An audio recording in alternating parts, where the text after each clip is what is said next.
What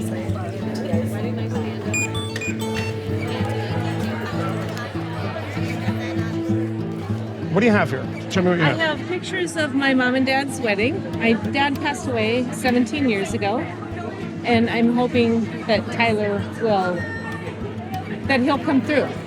So I just lost my mom, so I would like to see if something comes through. It's just curiosity, a lot of questions that I just want answered, and makes you feel very calm knowing that they're sending you messages.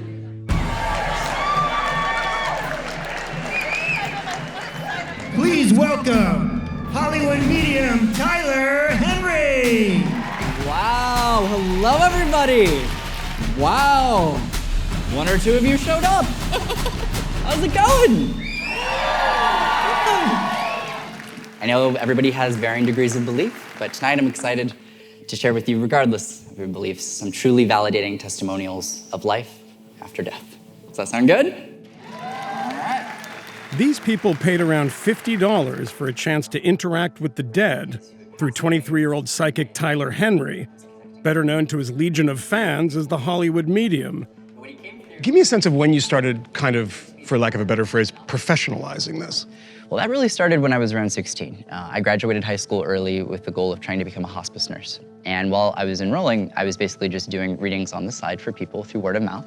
I believe that if someone is legitimate, they should not have to advertise. You shouldn't have to have a neon sign out in front. How did you advertise? How did you get I didn't. I just did word of mouth. And my goal was just to really help people. Whether it was in the public sense or in a private sense doing hospice, I just wanted to share what I knew I could do.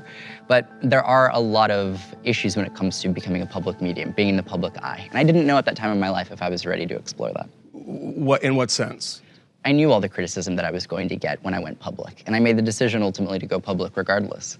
Hi, how are you? Nice to meet you. His career exploded after an appearance on Keeping Up with the Kardashians. I don't know, it's kind of an odd feeling. Right when I walked in, it was like there was a feeling like there was something here.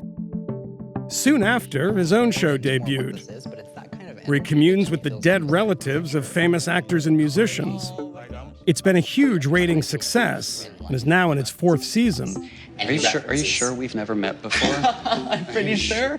You have a waiting list of 160,000 people? 175. 175,000 people. So if I do this, tell me how it works. I hop to the top of the list. What are the circumstances? Does it have to be in any particular venue? I mean, you do it in obviously a big huge venues. Place like this. It's usually more of a matter of time. Usually it requires about an hour of preparation and then an hour just kind of sit down with the person and an hour really of Googling. Kind of connect. Come on. Because the information that comes, well, I'm glad you said that actually, because when you look at readings, I think it's the specifics that come through that are not researchable, are not Googleable. In reading celebrities, people tell me all the time, look, you're reading a celebrity, you can Google them. There's so much shit out there about them. But the thing is these people know the interviews they've done. They know the stuff about them that's public information. They know what's out there in the tabloids. But the private details are what hit a reading home. It's the private facts, the private specifics. Okay.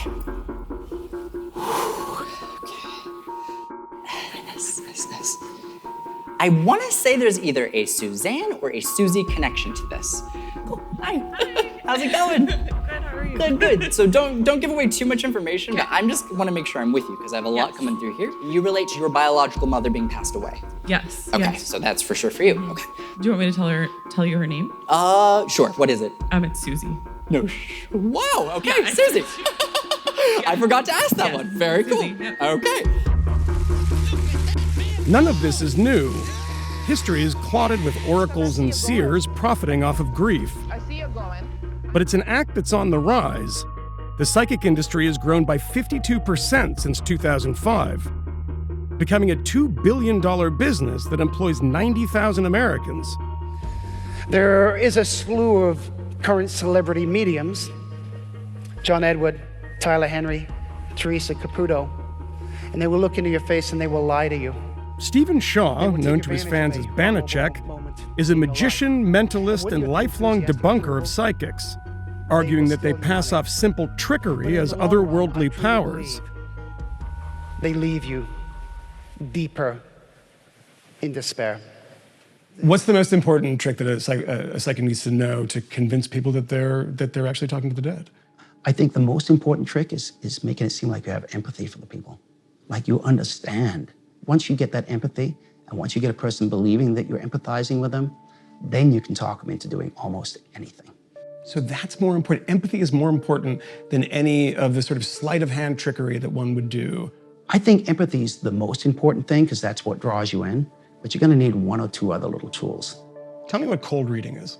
Cold reading is when you sit down with somebody and you just throw out information, but a lot of times statistically that information will hit. I believe that you have a scar on your knee, right? So when you say that and they go, yeah, how did you know that? Well, I'm a psychic. I have a scar in the back of my knee. Exactly. So, and yeah, but notice you just said back of your knee, right? Yeah. Yeah, so I didn't say that. I thought about that. I said, I thought to myself, does that qualify? But if even, yeah, exactly. And you qualified it yourself because you had to say that. If you say no, it's not a big deal. You say, oh, okay. You're probably gonna fall down at some point and get a scar on your knee. And let's say in the next couple of weeks, you fall down and get a scar on your knee. Wow, I'm really a true psychic. That will convince you for life that this psychic was real. This is a really tough thing. I don't really like to do these ones in public. But this just keeps coming in. I feel like I've talked about a man. He's having me acknowledge this feeling of passing away prematurely as a result of something drug-related. But there was a question as to if he actually administered this to himself. I feel like I'll just be blunt here. When it comes from the skeptic perspective, they accuse mediums of two things. A, cold reading, and B, hot reading. Either way, I really feel like there's nothing I can do to defend myself from people who already have their mind made up. Clearly, I'm not looking at body language and guessing. Clearly, I'm not in cahoots with the client, but I feel like I do have to prove myself time and time again. If you were full of it, you'd be a pretty bad person, wouldn't you? I would. You'd be exploiting people's grief for cash or for celebrity. Exactly. I would say it this way. When you know what you are, you don't worry about what anyone else says. I can go to bed at night resting my head on that pillow, knowing that I've helped these people, that I've made these connections, and that I've done so authentically.